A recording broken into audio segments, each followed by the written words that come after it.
Price action. Price action आप लोगों ने बहुत सी वीडियो में देखा होगा या आप लोगों ने किसी ने ट्राई भी किया होगा, लेकिन मैं यहाँ पे प्राइस एक्शन किस तरह से काम करता है, मैं उसका एक्चुअल जो वर्किंग स्ट्रेटजी है मैं आप लोगों को बताने वाला हूँ। क्योंकि ये ना कि इसमें आपको कोई इंडिकेटर लगाना है, ना कि कोई लेवल वो करना है। तो इसमें सिंपल आपको एक प्राइस एक्शन का एक ट्रेंड लाइन ड्रॉ करना है। फिर उसी हिसाब से किस टाइम ब्रेकआउट और किसको ब्रेकडाउन कहते हैं, किसको ब्रेकआउट कहते हैं, फॉल्स ब्रेकआउट यानी फेल ब्रेकआउट, फेल ब्रेकडाउन, ये सारे चीज़ें मैं यहाँ पे एक्सप्लेन करूँगा। तो सबसे पहले हमें कौन सा टाइम फ्रेम चूज करना है। हमें टाइम फ्रेम चाहिए 10 मिनट्स वाला। जैसे हमने यहाँ पे 10 मिनट्स का टाइम फ्रेम लिया है, ये 10 मिनट्स मैंने ले लिया। फिर उसके बाद अभी हम जाएंगे एक ट्रेंड लाइन लेंगे, इसको हम ट्रेंड लाइन भी कहते हैं। जब हम इसको ऐसा लाइन सीधा ड्रॉ करेंगे, यानी कि जो जहाँ पे एक रेजिस्टेंस मिला उसको ड्रॉ करेंगे हम। ऐसा ट्रेंड लाइन ड्रॉ करने के लिए आपको कम से कम 2-3 दिन का एक ट्रेंड लाइन को आपको पकड़ना होगा। फिर आप देखिए यहाँ पे कितना इस ट्रेंड लाइन को रिस्पेक्ट किया है मार्केट ने। फर्स्ट हो गए, सेकेंड, थर्ड, फोर्थ, फिर यह फिफ्थ टाइम तक इसको रिस्पेक्ट किया है। और हमेशा ध्यान रखिए, जिस टाइम प्राइस एक सर्टेन सपोर्ट या एक सर्टेन रेजिस्टेंस को ब्रेक करने के बाद प्राइस उसके ऊपर या नीचे सस्टेन होता है, फिर बाद में वही एक सपोर्ट रेजिस्टेंस में कन्वर्ट हो जाता है। एग्जांपल के लिए, अगर कोई भी प्राइस किसी एक रेजिस्टेंस लेवल को ब्रेक करने के बाद प्राइस इसके ऊपर सस्टेन होता है, बाद में गिरने के बाद भी वही लेवल एक रेजिस्टेंस बन जाता है, वही लेवल एक सपोर्ट बन जाता है। एग्जांपल के लिए यहाँ पे देखिए, प्राइस पहले एक बार रेजिस्टेंस था, 2 बार रेजिस्टेंस, 3 बार रेजिस्टेंस, 4 बार रेजिस्टेंस, लेकिन प्राइस यहाँ पे ब्रेकआउट मार दिया। ठीक है, अभी ये पहले तो एक रेजिस्टेंस लाइन था अभी, लेकिन ये सपोर्ट में कन्वर्ट हो गया है। आप लोग देखिए, मैं आपको पीछे जाके दिखाता हूँ।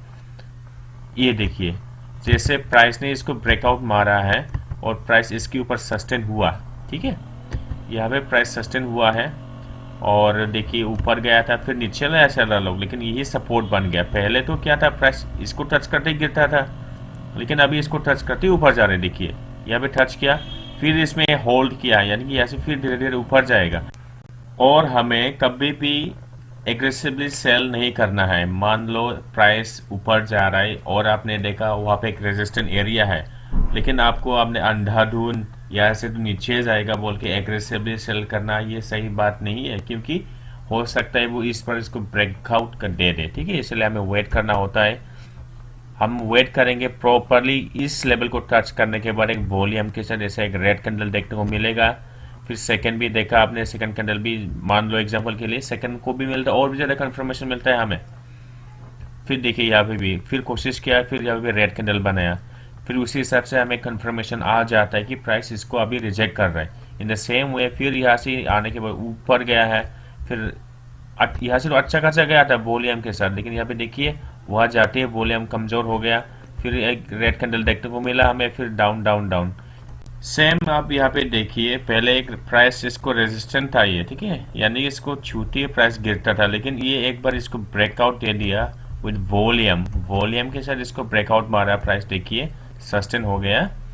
फिर उसके बाद देखिए, जब भी प्राइस इसके आसपास जाता है इसको सपोर्ट लेके जाता है, जहां भी जाओ इसको सपोर्ट लेने आ जाता है। ठीक है, अभी ये ट्रेंड लाइन पहले रेजिस्टेंट था, अभी ये सपोर्ट में कन्वर्ट हो चुका है।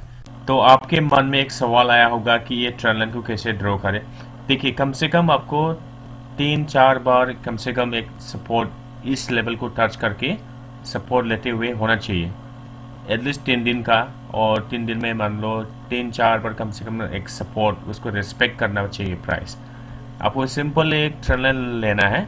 फिर यहाँ पे मैंने ये और ये तीनों मिला दिया। ठीक है, यहाँ पे अब देखिए प्राइस इसको एक रेस्पेक्ट किया है, इसको भी रेस्पेक्ट किया है, फिर यहाँ पे भी किया है, फिर यहाँ पे भी किया है, यहाँ पे भी किया है। अब इम्पोर्टेंट बात है, मैंने पहले क्या कहा था आप लोगों को, पहले तो रेजिस्टेंट था, अब ये सपोर्ट में कन्वर्ट हो गया है। ठीक है, रेजिस्टेंस से सपोर्ट में कन्वर्ट हो गया। यहाँ पे जैसे जब इस प्राइस ने इसको ब्रेकआउट किया, अब इस सपोर्ट पे बन गया, पहले रेजिस्टेंट था, ब्रेकआउट किया, अब ये सपोर्ट बन गया। अभी फिर दोबारा क्या देखने को मिला हमें, थोड़ा आगे जाके देखिए। अब यहाँ पे प्राइस एक दिन क्या कर दिया कि इस ट्रेंड लाइन को ब्रेक कर दिया वापिस उल्टा, यानी कि डाउन साइड में ब्रेक डाउन कर दिया वापिस। पहले जो सपोर्ट लेके ऊपर जाता था ये ऐसा ऐसा जाता था, अभी जिस दिन इसको यहाँ पे ब्रेक डाउन मार दिया, अभी फिर क्या हो गया, ऊपर गया लेकिन इसी रेजिस्टेंस बन गया, वहाँ से सेलर आ गया।